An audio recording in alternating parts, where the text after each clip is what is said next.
Well, look, good morning, everyone. I challenge you not to be inspired by that fantastic contribution from Jamal. Let's please raise the roofs for Jamal journalist.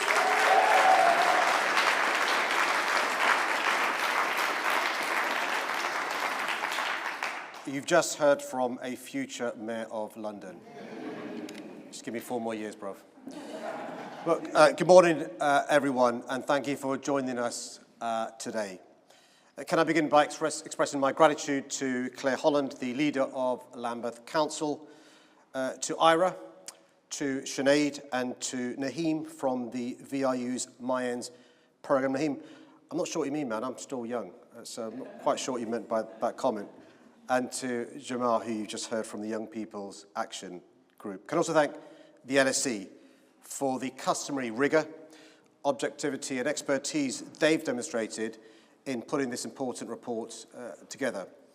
It's great to see all of you here today. Can I also particularly welcome Superintendent Gabriel Cameron and other local officers, Helen Hayes, the local Member of Parliament, and Marina Ahmed, the Member of the Assembly for this part of London.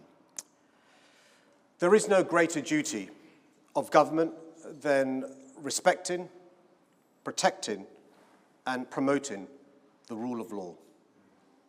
Economic prosperity, social justice, racial equality are goals which cannot be achieved without it. It's the rule of law that gives us the belief we can go about our days free from fear. It safeguards our inalienable right to feel secure in our homes and streets. All this contributes to making crime one of the most emotive issues in politics. And it leaves politicians with a basic choice: to either exploit people's anxieties or address them. Regrettably, too many choose to push a story about London that is both distorted and dangerous. So here's the truth. There's been no more urgent task for me as mayor than preventing and reducing crime and violence in our city. Through our investment and initiatives, homicides, gun crime, and the number of young people being injured with knives have all fallen since 2016, despite our population rising by more than 1 million in that time. In fact, a person is less likely to be a victim of violent crime in London than they are across the country. But now's not the time for lists, but for honest evaluation. Crime remains far too high in London. Right now, like the rest of our country, we have bereaved families suffering under the unbearable weight of loss. Young people walking home from school worried about finding trouble on the way. Women and girls fearful for their safety as they go about their lives. People left feeling violated following a break-in, and antisocial behaviour spoiling life for communities. But my message today is that now's not the moment for despair, but for determination. A determination to make London a safer city. It's what Londoners deserve. With continued national austerity, it won't be easy. But we know it can be achieved with the right approach and focus from all levels of government and society. I'm quite clear that tough enforcement will always be a critical part of the solution. Like police forces right across the country, the Met Police Service has been devastated by a chronic lack of investment from national government. Austerity has meant that the Met's funding has been cut by 1/3 in real terms since 2010. All told, that's £1 billion. While the government has run away from its obligations, I've strived to meet mine by more than doubling City Hall investment in policing. Today, London has 1,300 additional police officers because we funded them. But money, as we know it, isn't the only challenge facing the Met right now. After a series of horrifying scandals, Faith in the institution has crumbled. Yet it's trust that's the very foundation of policing by consent. And it's why reform of the Met isn't optional, it's obligatory. All that being said, we must also recognise that we'll never be able to arrest or incarcerate our way out of the problem. At the very least, we must put equal emphasis on crime prevention, and this is what I want to focus on today. The causes of crime are complex, but the overall formula is pretty simple. Too much inequality and too little opportunity produces criminality. That's not, and nor should ever be, a justification for criminal behaviour. If you break the law, of course, you should pay the consequences. Nor does it imply that all those in poverty turn to criminal behaviour. But if we want to be sincere about making our city safer, we need to be serious about crime prevention. It begins with acknowledging that no one wakes up in the morning and out of nowhere harms another person with a knife or steals a car, joins a criminal gang or breaks into someone's home. That's not how it works. The clock begins ticking long before that crime is committed. And we know that the most effective, easiest and economical moment to stop it is before it starts. Look, I was raised to believe in the best of people, that none of us arrive in the world with our destinies written.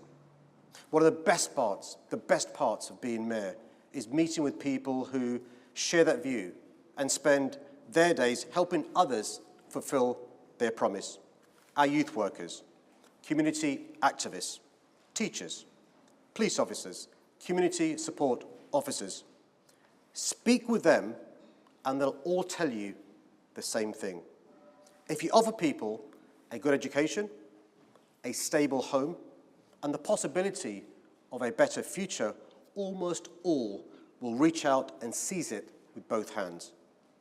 What they'll also say is if people can't afford to feed themselves, if work doesn't pay, and the window of opportunity is slammed shut, then some will inevitably and unfortunately take the wrong path. At City Hall, we found strong links between levels of violence and food insecurity, school exclusions, youth unemployment, and deprivation. And recent years have brought extreme hardship. Many are struggling through the worst times they've ever known. It won't come as a surprise to many that in this new report, the LSC reveal an association between the cost of living crisis and an increase in violence and acquisitive crimes such as robberies, shoplifting, burglary, and theft over the past year. When the cost of living went up by 10%, crime went up by 8%. And we know too that neither burden is shared equally. It's poorer communities that are more likely to deal with the consequences of crime, whether on the street, at work, or at home. Part of our response to this ingrained injustice was establishing England's first violence reduction unit, which is now funded around 350,000 positive opportunities for young people. We've invested in youth workers and mentors, provided more support for families and local communities, used the power of sport and culture to transform lives, and worked to keep children in school where they're safe and can thrive. The principle underpinning all this work is that crime is preventable, not inevitable.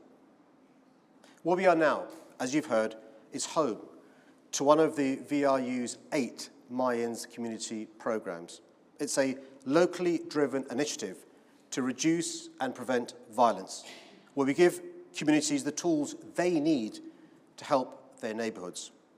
One of the many making a huge difference in theirs is Jamar Jones, and you heard from him earlier this morning. It's worth reminding ourselves of what he said. In 2017, Jamal's older brother Michael was murdered at just 17. The experience of losing someone Jamal loved and looked up to could have set him on a dangerous path. Instead, he was guided by mentors in this community here at the Marcus Lipton Youth Club. It gave him the platform to go on and become a youth leader in the Mayans network, supporting young people away from violence. He's now a mentor, and last year, as you heard, joined the VIU's Young People's Action Group, where he's used his experience to shape the future of the program. Jamal's an example of what happens when you give people a chance. I want to see more stories like his. It's good for the individual, good for their family, good for everybody. Let's please give Jamal and all the young people here a huge round of applause.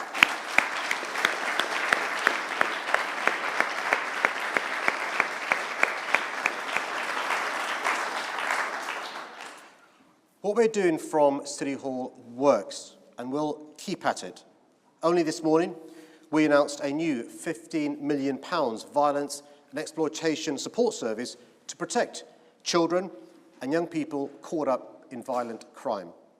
But I'll be the first to admit, we have more to do in every direction, especially when it comes to violence against women and girls. Our city, like our country, has endured the loss of too many of its daughters, Biba and Nicole, Sarah, Sabina, Zara, and many others whose futures have been brutally stolen by men. Their memories are not forgotten, and neither is the duty we have to them, and indeed every woman and girl in our city. Tackling the societal epidemic of violence against women and girls remains an issue of primary concern for my administration. Our investment means the Met will have more than 550 extra officers and staff working in specialist teams to target perpetrators. We've seen an additional 500 charges for rape and serious sexual offences in London last year compared to the previous year. And we've now supported over 23,000 survivors of domestic abuse through our Safe Accommodation Support programme. Our ultimate success, however, depends not just on changing laws, but on changing cultures too. It's why we're running campaigns. It's why we're educating in schools. And it's why we're asking men and boys to meet their obligations. And we'll keep going. We'll keep going until every woman and every girl in London feels safe, whether they're in their home, on our streets, in their classroom, workplace, or online. But I have to be honest. The task of tackling crime and its causes is too big to undertake alone. We need a national government that shares our determination to solve the problem, not exacerbate it. Despite all the evidence showing that the earlier we intervene, the more effective we can be. And despite knowing that for many children, disadvantage follows them through life, what have we seen? Sure Start centres closed. Education maintenance allowance abolished. Child tax credits, child benefit and housing benefit cut. Youth clubs, more than 130 in our city alone, shuttered, and rising poverty ignored. We've seen this government commit persistent and profound damage to the public services and agencies which sustain justice. The backlog of cases at the Crown Court now stands at a record high, including nearly 10,000 rape or serious sexual offence cases waiting to be heard, compounding the already immeasurable trauma of victims. Our prisons have been allowed to decay in the worst condition ever known. One facility in our city was labelled inhumane. Many others struggle to keep prisoners safe, let alone rehabilitate them. While our probation service remains acutely understaffed and overstretched, eroding any chance of a second chance for all those wanting to turn their lives around. Look, as a young man, I was compelled to study the law because I wanted to ensure everyone was treated fairly, equally, and without prejudice. It pains me to witness our criminal justice system vandalised in this manner. But it's nothing in comparison to the harm it's inflicting on communities up and down our country who've suffered with more crime, fewer police, and delayed justice. All of it fueled by years of austerity and neglect. That's why we need a national strategy that invests in our justice system, supports victims, and prevents crime. This is what we're doing in London, but we desperately need the government to take the same approach for the benefit of both our capital and our country. I don't want to talk too politically today, but I'll just say this. I'm hopeful that we'll soon see a change in Westminster with the prospect of a mayor, a Home Secretary, and a Prime Minister working in unison. And the difference would be dramatic, not only when it comes to more investment in and reform of our police and criminal justice system, but in ensuring that we look after and care for young people, families, and communities.